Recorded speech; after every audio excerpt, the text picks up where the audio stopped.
తెలుగు కథా పారిజాతాల శ్రోతలకు స్వాగతం. ఈరోజు చదవబోయే కథ నా పెళ్ళి నా ఇష్టం. యాహూ!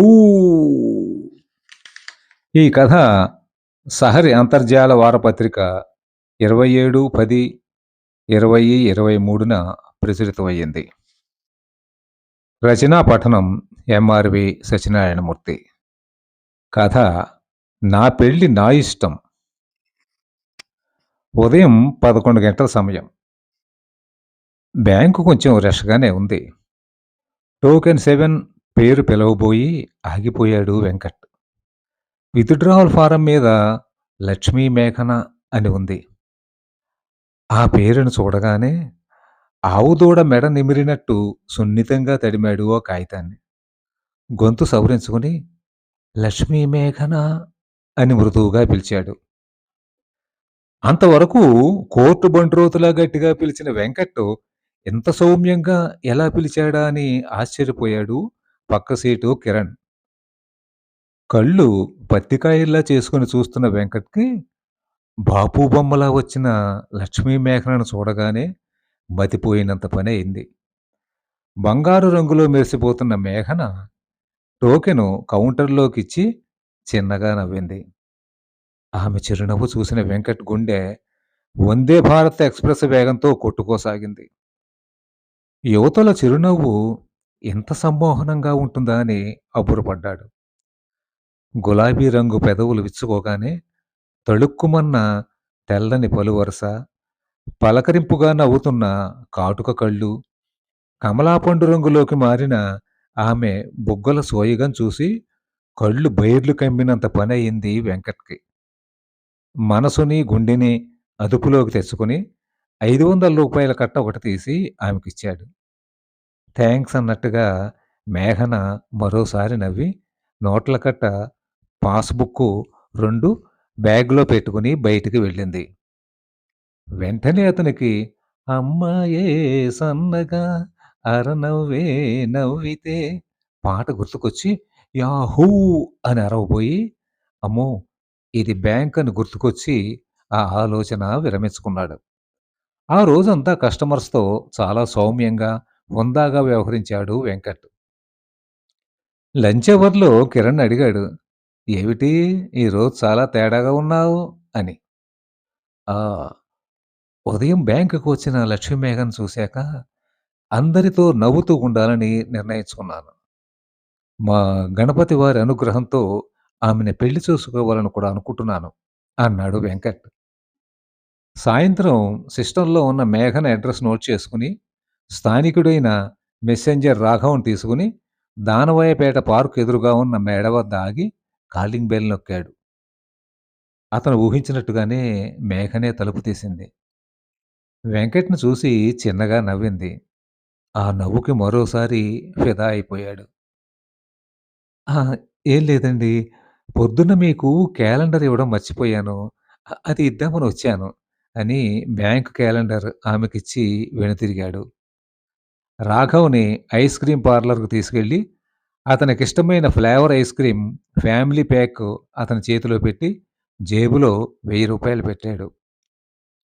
"చూడు రాఘవ, ఇందాక మనం చూసిన అమ్మాయి గురించి పూర్తి వివరాలు 2 రోజుల్లో నాకు చెప్పాలి" అన్నాడు వెంకట్. మూడో రోజు సాయంత్రం మరలా అదే ఐస్ క్రీమ్ పార్లర్‌లో భేటీ అయ్యారిద్దరూ. "సార్, లక్ష్మీ మేఘన ఎంఏ గోల్డ్ మెడలిస్ట్. ప్రస్తుతం పీహెచ్‌డీ చేస్తోంది. వాళ్ళ నాన్నగారు రిటైర్డ్ డిప్యూటీ కలెక్టర్. చాలా ఆస్తి ఉంది. ఒక్కతే అమ్మాయి" అని వెంకట్ జేబుకేసి మరోసారి చూశాడు రాఘవ. వెంటనే 2000 రాఘవ జేబులోకి వెళ్ళాయి. సార్, కానీ మీకో విషయం చెప్పాలి నసుగుతూ అన్నాడు రాఘవ. "నువ్వేం చెప్పొద్దు. నేను ఫిక్స్ అయిపోయాను. యాహూ! అంటూ ఈల వేసుకుంటూ వెళ్ళిపోయాడు వెంకట్. ఆ రాత్రే తండ్రికి ఫోన్ చేసి చెప్పాడు. తాను లక్ష్మీ మేఘనని ఇష్టపడుతున్నానని, మీ ప్రయత్నాలు మీరు చేయండని. వాళ్ళ వివరాలన్నీ వాట్సాప్ చేశాడు వెంకట్. పెళ్లి సంబంధం చూస్తా ఉంటే అంబాజీపేట ఆముదం తాగిన వాళ్ళ మొహం పెట్టే కొడుకు పెళ్లికి పచ్చ జెండా ఊపడంతో ఫుల్ ఖుషీ అయ్యాడు అతని తండ్రి కేశవరావు. కొడుకు బారసాల అప్పటినుంచి ఇంతవరకు అతని కోసం ఖర్చు పెట్టినదంతా డైరీలో వివరంగా రాసుకున్నాడు కేశవరావు. ఇదంతా కట్నం రూపంలో రాబట్టాలని అతని జీవితాశయం. మధ్యవర్తి ద్వారా లక్ష్మీ మేఘన తండ్రి ధర్మారావు కబురు చేసి, ఫలానా రోజున అమ్మాయిని చూడ్డానికొస్తామని తమ వివరాలు కూడా వాళ్ళకి తెలియపరిచాడు కేశవరావు. వెంకట్ తల్లిదండ్రులతో కలిసి లక్ష్మీ మేఘన ఇంటికి వెళ్ళాడు. మేఘనను చూసి కేశవరావు, వెంకటలక్ష్మి చాలా సంతోషించారు. మేఘన కంటే ఆమె పేరు మీద ఉన్న 20 ఎకరాల కొబ్బరి తోట, హైదరాబాదులో కోట్లు విలువ చేసే 2 విల్లాలు వారికి ఇంకా బాగా నచ్చాయి. మేఘన తల్లి వసుంధర వెంకట్‌ని కళ్ళతోనే స్కాన్ చేసింది. పొడగరి, అందగాడైన వెంకట్ ఆమెకు నచ్చాడు. ముఖ్యంగా తన కూతురంటే అతనికున్న వ్యామోహం మరీ నచ్చింది. వెంకట్‌కేసి కూతురు కట్టుకున్న పట్టుచీర కొంగుకేసి కళ్ళు తిప్పుతూ చూసి ఆనందపడింది ఆమె. వెంటనే పంతులు గారిని పిలవడం, 10 రోజుల్లో ఉన్న ముహూర్తం ఫిక్స్ చేయడం, గవర్నమెంట్ వాళ్ళు రైతుల ఖాతాలో నిధులు జమ చేసినంత స్పీడ్‌గా జరిగిపోయింది.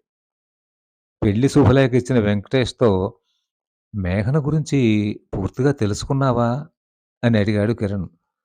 చూడు కిరణ్, అందమైన అమ్మాయి గురించి ఈర్ష్యాపరులు ఏవో చెప్తారు. నేను వాటిని వినదలుచుకోలేదు. నా పెళ్లి, నా ఇష్టం. అంటూ ఈల వేసుకుంటూ వెళ్ళిన వెంకట్ కేసి చూసి దీర్ఘంగా నిట్టూర్చాడు కిరణ్. అంగరంగ వైభవంగా వెంకట్, లక్ష్మీ మేఘనల పెళ్లి జరిగింది. కొత్త దంపతులు ఇంట్లోకి వస్తుంటే వెంకట్ వాళ్ళ అక్క శ్యామల వాళ్ళని గడప దగ్గరే నిలబెట్టి పేర్లు చెప్పి లోపలికి రండి అని డిమాండ్ చేసింది. నేను, మా ఆవిడ లక్ష్మీ మేఘన వచ్చాం అన్నాడు పరవశంగా వెంకట్.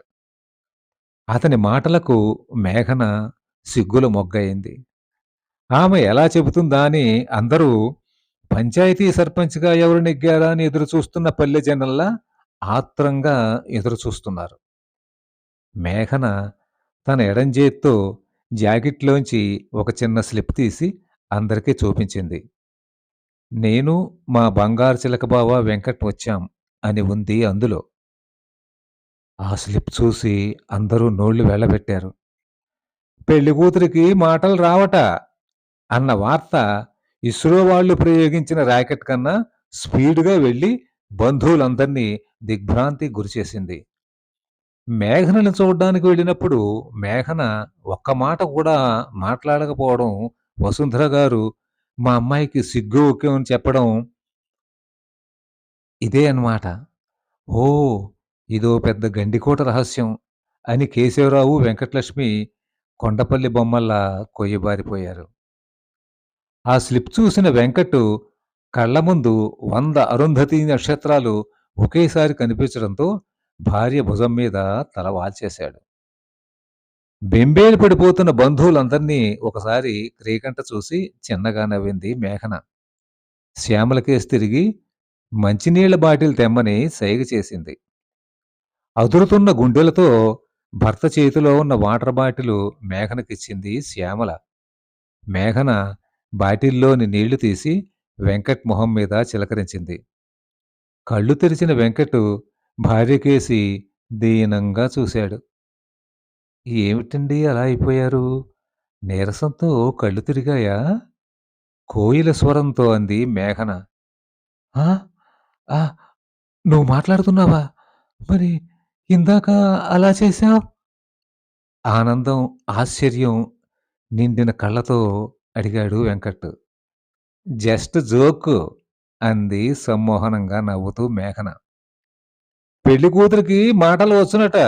పెళ్లివారిని వేళాకోళం చేసిందట అన్న వార్త Mahesh Babu cinema super duper hit అంట అన్నంత స్పీడుగా బంధువర్గానికి చేరిపోయింది. తన భార్య ప్రాక్టికల్ జోకులు బాగా వేస్తుందన్న సంగతి పాలు తెల్లగా ఉండును అన్నంత క్లియర్‌గా అర్థమయింది వెంకట్‌కి. రాఘవ, కిరణ్ కూడా మేఘన గురించి చెప్పబోయిన విషయం కూడా ఇదే అని గ్రహింపుకు వచ్చి భార్యకేసి భయం భయంగా చూశాడు వెంకట్. మేఘన మరోసారి మనోహరంగా నవ్వింది. వెంకట్ గుండె లయ తప్పింది. కథ సమాప్తం. కథ మీకు నచ్చితే లైక్ చేయండి, షేర్ చేయండి. ధన్యవాదాలు.